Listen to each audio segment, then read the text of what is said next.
நற்றிணை நல்ல குறுந்தொகை ஐங்குறு நூறு ஒத்த பதிற்று 10 ஓங்கு பரிபாடல் கற்றறிந்தார் ஏத்தும் கலியோடு அகம் புரண்டு இத்திரத்தை 8 தொகை திருமுருகாற்றுப்படை பொருணராற்றுப்படை பெருமானாற்றுப்படை சிறுபானாற்றுப்படை முல்லை பாட்டு மதுரை காஞ்சி நெடுநல் வாடை குறிஞ்சி பாட்டு பட்டினப்பாலை மலைபடுகடாம் 10 பாட்டு திருக்குறள் நாலடியார் நான்மணி கடுகை இனியவை 40 இன்னா 40 கார் 40 களவழி 40 திணைமொழி 50 திணைமாலை 150 ஐந்திணை 70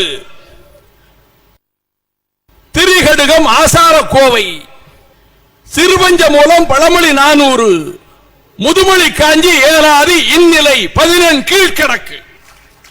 இந்த 1, 2, 3 நூற்றாண்டுகளிலே வந்த நூல்களில் முக்கியமானவற்றை மட்டும் சொன்னேன். அதனை அடுத்து 4ஆம் நூற்றாண்டு பிராமி எழுத்துக்கள் வட்ட எழுத்துக்கள் ஆயின. 5ஆம் நூற்றாண்டில் சமணர்கள் வந்தார்கள். வஜ்ரதந்தி என்கின்ற ஒரு சமண முனிவர் தமிழ் சங்கத்தை அமைத்தார். அடுத்த 6ஆம் நூற்றாண்டிலேதான் வியக்க வைக்கின்ற திருமந்திரத்தை திருமூலர் தந்தார்.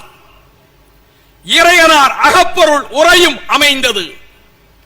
7ஆம் நூற்றாண்டு நாமார்க்கும் குடியல்லோம் நமனை அஞ்சோம் நரகத்தில் இடர்படோம் ஏமாப்போம் பிடியறியோம் என்று பல்லவ சக்கரவர்த்திக்கு எதிரே சங்கநாதம் செய்த அப்பரடிகளின் நூல்கள் வந்தன.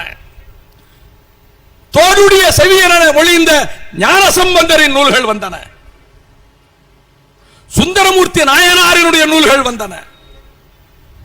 8ஆம் நூற்றாண்டு இவர்கள் குறிப்பிட்டார்களே எந்த நெஞ்சத்தையும் உருக்கக்கூடியதென்று அந்த திருவாசகத்தை தந்த மாணிக்க வாசகரினுடைய நூலும் பொய்கை ஆழ்வார் பேயாழ்வார் பூலத்தாழ்வாருடைய பாசுரங்களும் 4000 திவ்ய பிரபந்த நூல்களும் வந்தன. 9ஆம் நூற்றாண்டில்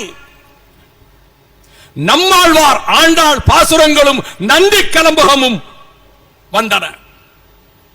10ஆம் நூற்றாண்டில் திருத்தக்கத்தேவரின் சீவக சிந்தாமணியும் குண்டலகேசியும் வளையாபதியும் திருமுறைகளை தொகுக்கத் தொடங்கிய நம்பியாண்டார் நம்பியினுடைய படைப்புகளும் 11ஆம் நூற்றாண்டில் கச்சியப்ப சிவாச்சாரியார் வந்த கந்த புராணம்